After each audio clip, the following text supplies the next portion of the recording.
Саламатсыздарбы, эфирде кайрадан Манилүү Маек. Бүгүн бизде конокто коомдук ишмер Азимбек Бекназаров. Биз менен болуңуздар.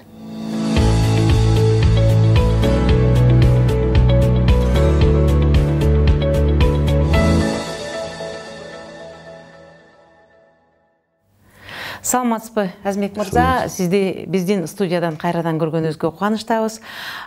Биздин окурмандардан, көрөрмандардан көбүнчө сизге ылайыктуу дагы суроолор көп келип түшөт.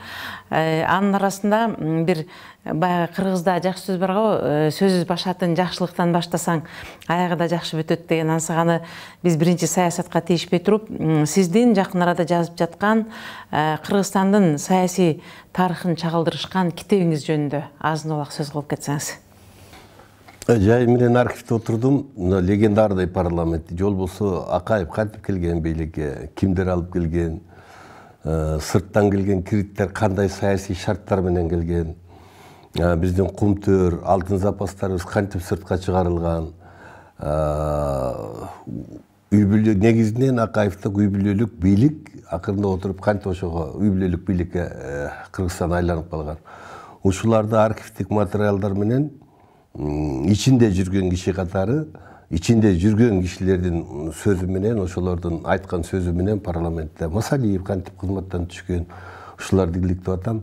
Бул менин ушул 30 жылдык Кыргызстан эгемендүү Кыргызстандын жаңы тарыхын жазып аткандын биринчи китеби болуп эсептелинет. Экинчи, үчүнчү, төртүнчү китебиме чыгарып койгон, биринчисине тийген эмесмин, колум тийген эмес архивге киргенге.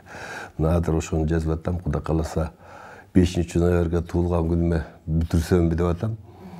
Ошондо мен өзүмдүн койгон максатыма ушул 30 жылдык Кыргызстандын жаңы тарыхын жаздым го деп ойлойм да. Сизге чейин да көп саясатчылар китеп жазып, бирок ошо китептин маанисинде негизи эле өз көмөчүнө гүл тартып, мен жакшы адам элем, бирок жаман кылып коюшту деген ойлорун көп айтат. А бул китебиңиз далилдери бар да, далилдери менен тарых. Мен архивдик материалдар, ошон үчүн мен Абсамат Масалиевдин өзүнүн ошолун эскерүүсүндө кошо окуп атам. Эркебаевдин, Шеримкуловдун, Апаз Жумагуловичтин, ошол убактагы каармандар ушул кишилер да. Үсен Сыдыков.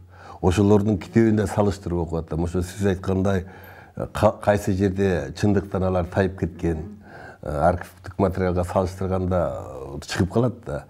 Ошон үчүн мен факты менен гана жазып атам. Что кийин бирөөлөр жарымдар таарынбасын деп. Андан сырткары кээ бир маселелер боюнча ошол кишилердин өздөрүнөн сурап тактап атам.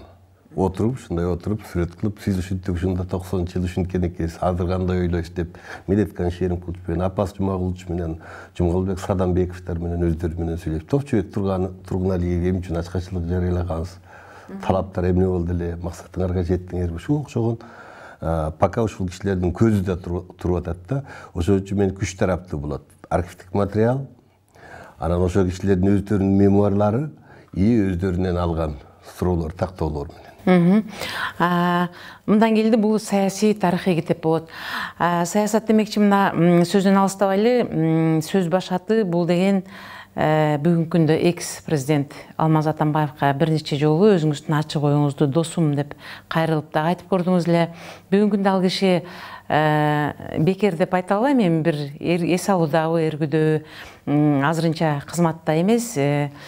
Сиз ушул учурда ал досуңузга барып, же кезигип, же бир көрдүңбү бул жагы мындай болду, ошондо бир менин кеңешимди угуп койсоң болмок деген пикир оюңузду ортого салдыңызбы, же ал кишиге кезиккен жоксузбу? Туура айтып атасыз. Мен 6 жыл бою ага унчукпай коюп укугум жок деп бир нече жолу жазуу түрүндө да кайрылдым.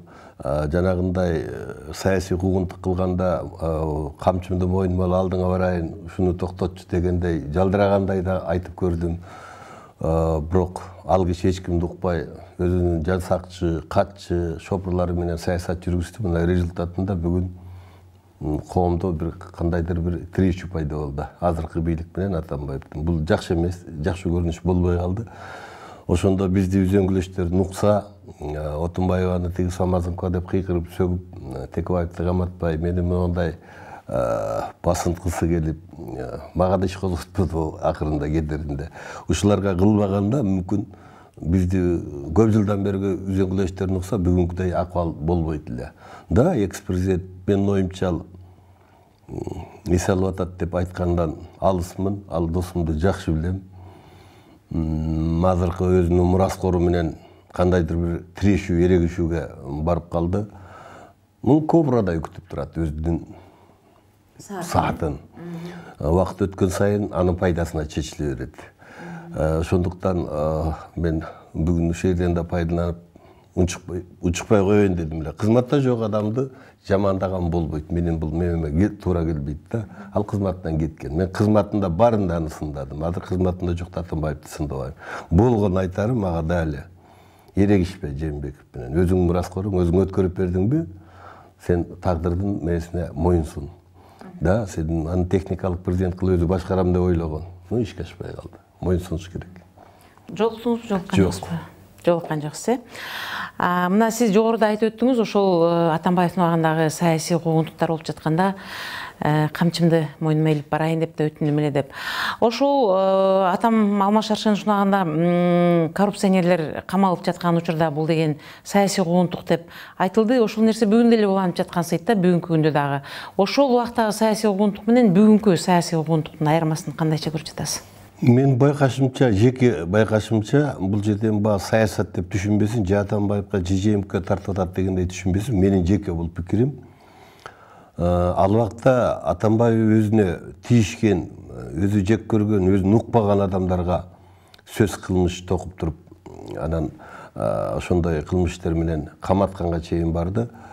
Жасалма жол менен, жасалма жолдор менен. Негизинен окшоштугу ушул.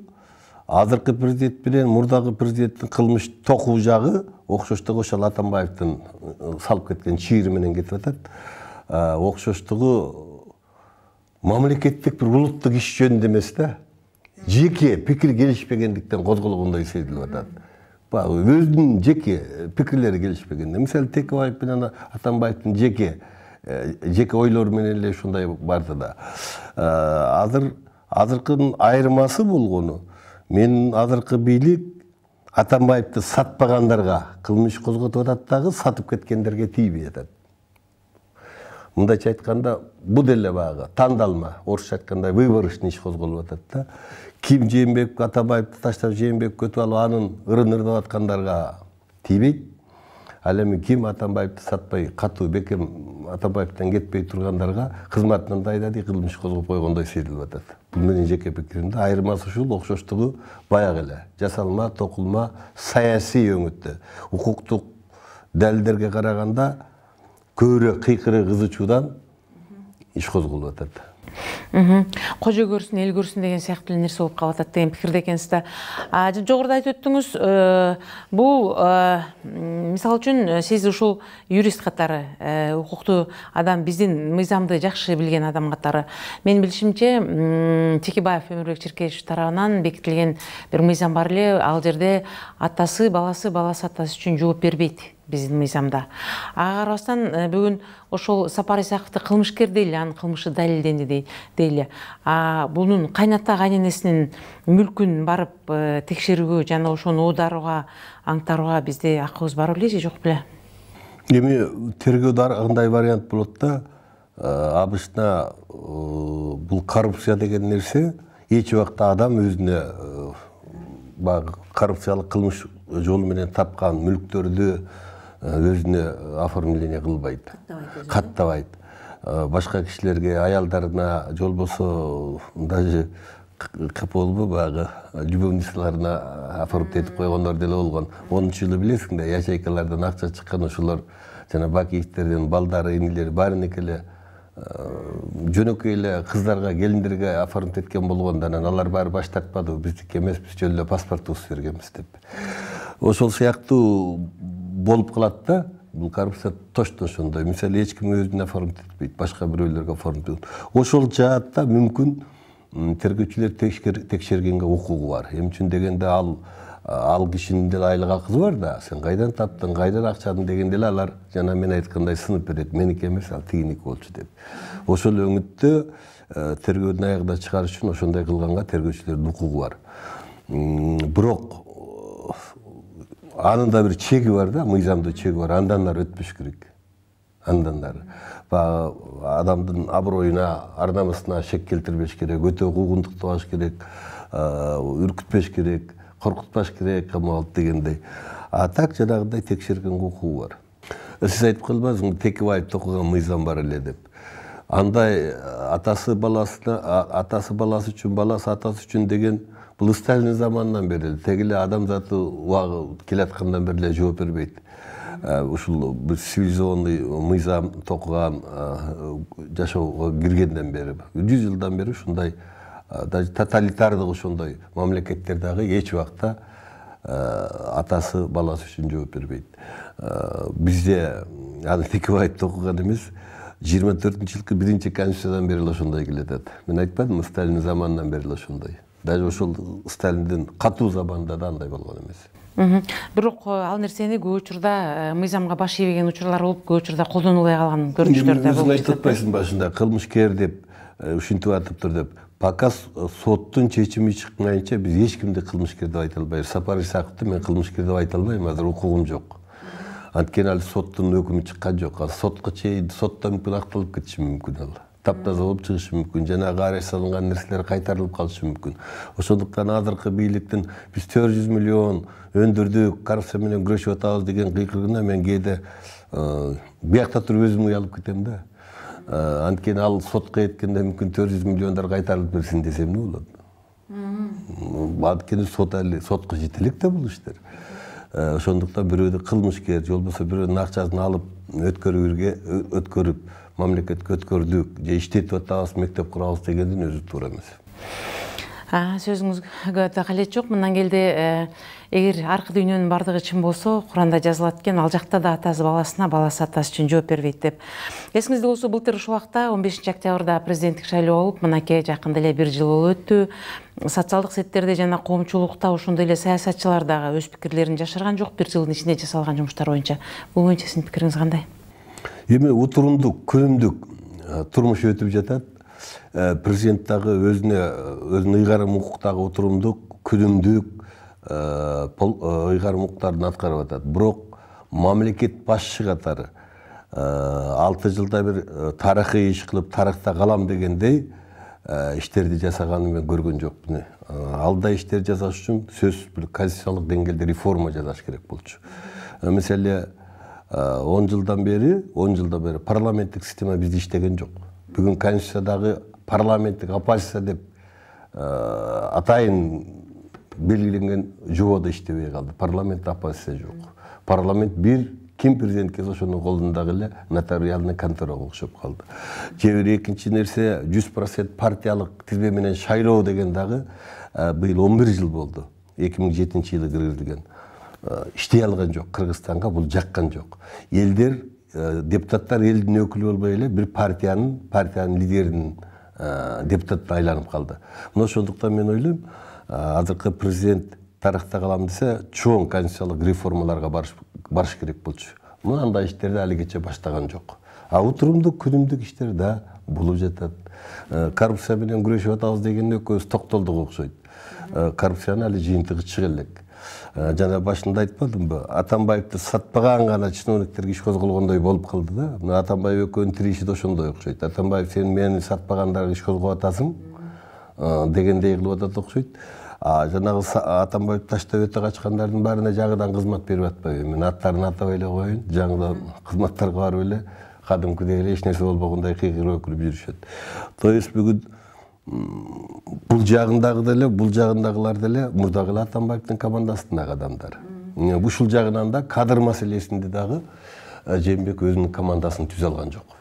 Бүгүн мен анын ким кеңешчиси, ким анын командасында деп баланча бар деп айта албайм. Өлкө башчысынын жанындагы кадрлар же болбосо ошо өлкө башчысынын жанында жүргөндөр өздөрүнүн пикирлерин жазып чыгышты. Бул боюнча жаңы президенттин келгени кошуна мамлекеттер менен ынтымакты бекемдеди, чек аралар такталды, жана Алмаз Шаршеновичтин убагында бузулуп калган мамилелер калыбына келди. Бул 1 жылда аткарылышы абдан чоң жакшы иш болду деп айтылып жатат. Бул нерсенин бизге кереги бар беле? Биз ошолор менен ынтымак болгонубуздун жыйынтыгы кандай болушу мүмкүн? Атамбаев мактанган кетеринде мына мен тиги 20 жылдан бери чечилбеген Өзбекстан Кыргызстандын чек арасын чечип койдум деп. Кандай чечти? Каримов бир тараптуу басып алган жерлердин бардыгына макул деп кол коюп койду. Бул чечилди деп эсептелинбейт. Бул кайрадан чыңалууга алып келет эртеби кечпей. Анткени Кыргызстан гана утулду. Каримов бир тараптуу өзү 90-жылдар эле басып алган, 2000-жылга чейин. Траншея казып койгон, зымтор тазып алган. Мына ошолордун бардыгына Акаев да Бакиев да кол койгон эмес. Жок, сен бир тараптуу басып алгансың деп. Атамбаев ошого кол коюп койду, мен Өзбекстандан чек араны ачтым деп мактанып койду.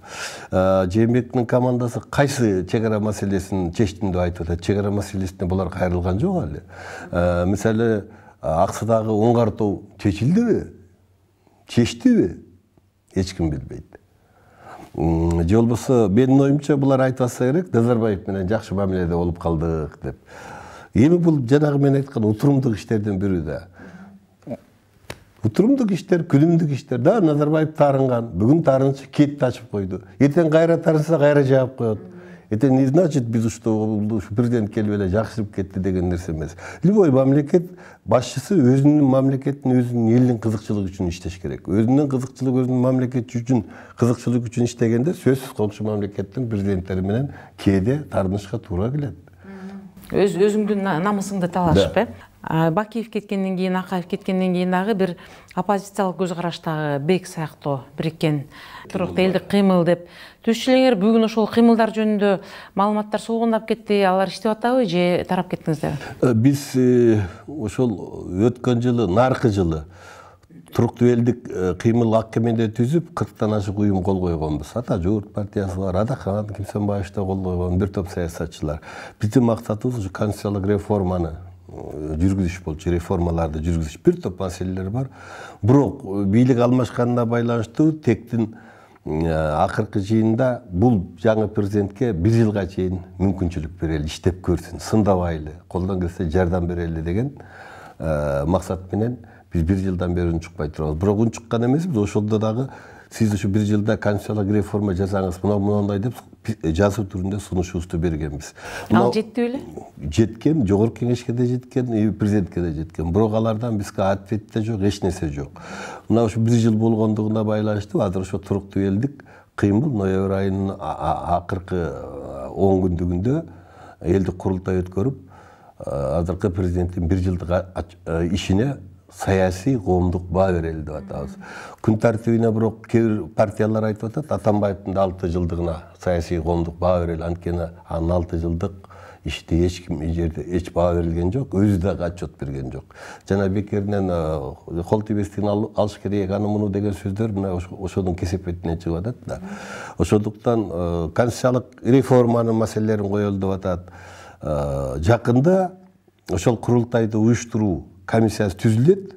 Кудай кааласа ушул жумада түзүлөт. Азыр сүйлөшүүлөр болуп атат. Анан күн тертебин аныктайбыз.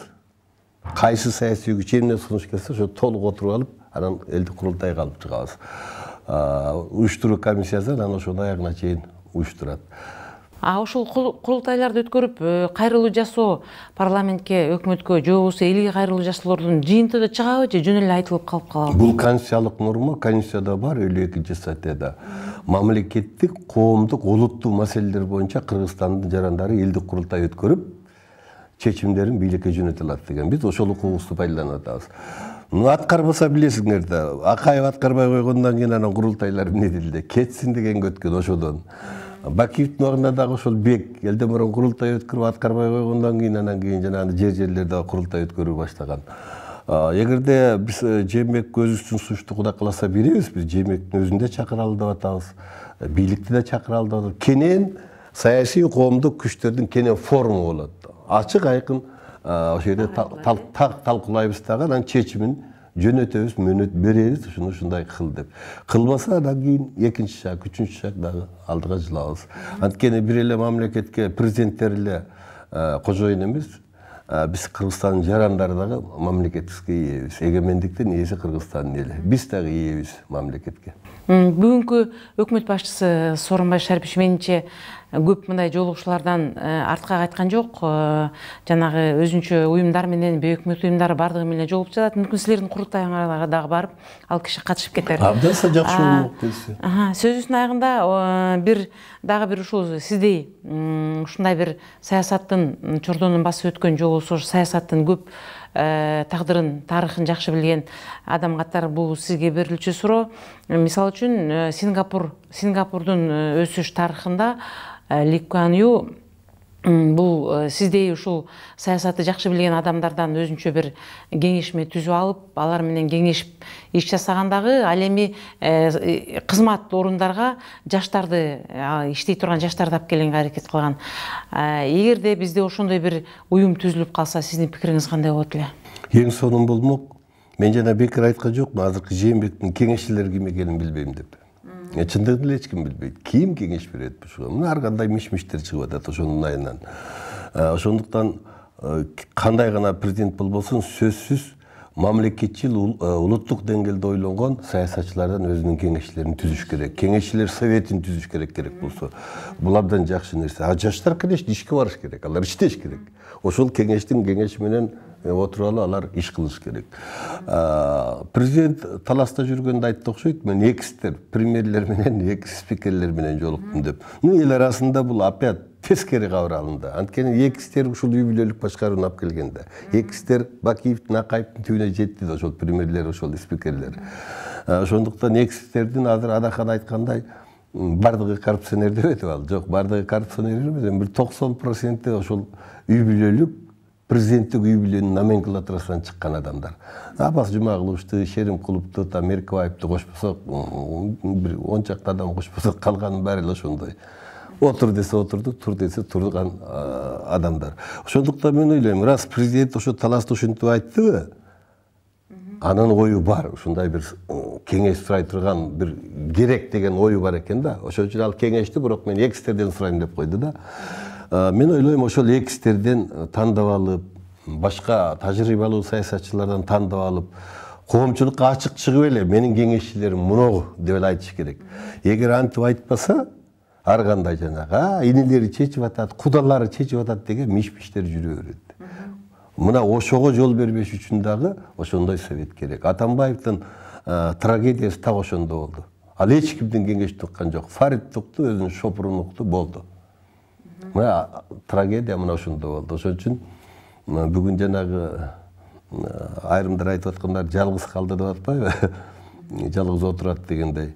Анан ишине бүгүн азыр ызы-чуу болуп Атамбаевдин 6 жылдыгына баа берели деп аткан так ушул болуп атат да. Эгерде ал жок деген убактылуу өкмөттүн баарын душман күтпөй ошолордун 5-6 менен үзөңгүлөш жүргөндө, мисалы биз бир топ ага жакшы кеңештерди бермекпиз, мамлекет алдыга жылмак. Менимче оюңуз туура. Бизде бир абдан жакшы бир кечиресиз, бизде бир абдан бир жаман адат бар, ким бийликке келбесин, бул Бакиевдин кадры, бул Акаевдин кадры деп, ал кадр болуп алар менен чогуу четке чыгып кетпегенден же бир кылмыш кылбагандан кийин ошол бир кезде Кыргызстан деп жүрөгү күйгөн бүгүн биздин мурунку саясатчылар жана Карынын сөзүн капка сал деп жакшы айткан сөздөр бар.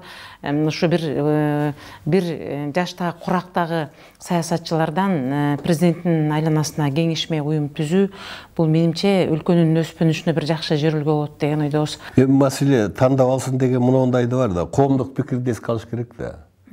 Коомдук пикирди да. Мисалы, кумтөрдү берип койгон адамдар бар кол коюп туруп, ала албай жүрөбүз, канча адам түрмөдө ятат, Сарылыктар, Садыр Жапаровдор ошонун айдан түрмөдө ятат, кумтөр 2 тонна алтыныбызды чыгарып берген өкмөт башчылар бар. Анан президенттердин эле инилери балдар алып келип, сен спикер болосуң, сен премьер болосуң деген адамдар көп да. Ошондуктан президенттин укугу, бирок ошондо коомчулуктун пикири менен тандап алса ошол кеңешмесин, раздражение болбош керек да. Ар кандай кесиптеги, юристи, экономисти. Анан өзүнө жакшы болмок. Маегиңизге чоң рахмат, Азимбек мырза. Биздин студияны унутпай келип ушундай ортого ой пикириңизди салып туруңуз. Себеби бүгүн бийликтеги адамдар бийлик жакшы кылып атат деп мактайт, ал эми оппозициядагылар болсо жалаң эле бир кемчиликтерин айтып, элди режинтип жүрөт. Ал эми бүгүнкү сиздикиндей калыс ойду айткан адамдар аз. Маегиңизге чоң рахмат. Рахмат сизге.